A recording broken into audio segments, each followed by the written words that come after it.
কিন্তু পুরুষ চরিত্রটি যদি অর্চি বলো, সেটা ডেফিনেটলি আমার কোনো বন্ধু এবং তাকে আমার দেখা।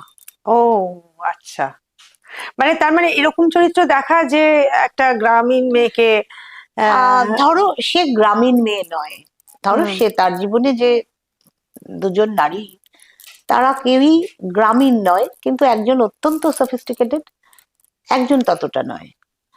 আপনার গল্পে ঘুরে ফিরে একটা একজন থাকেন যিনি সফিস্টিকেটেড, আর একজন থাকেন অতটা সফিস্টিকেটেড না, মোটামুটি একটু গ্রাম্য বলা যায়। তো এই দুই নারীর মধ্যে পুরুষের একটা দোলাচল চলে।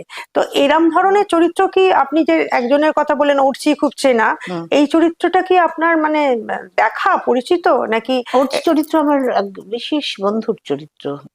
সোলাঙ্কির চরিত্রটা মেঘলা নাম ছিল। মেঘলা, হ্যাঁ।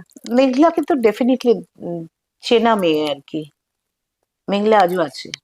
হ্যাঁ। হ্যাঁ, মেঘলা আজও আছে। যে মেয়েটা জানতোই না অনেকদিন পর্যন্ত যে সে উম, কোনো অনাথ আশ্রম থেকে তাকে নিয়ে আসা হয়েছিল। আচ্ছা। এবার সে হয়তো এত ভালো গান গায় না।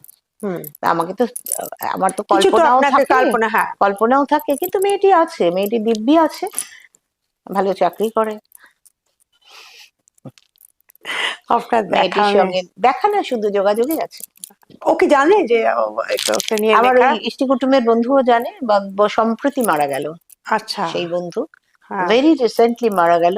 মানে অর্চি যে সে চরিত্রটা একজন খুব করতে। নামী কবিও বটে। আর কিছু বলছি না।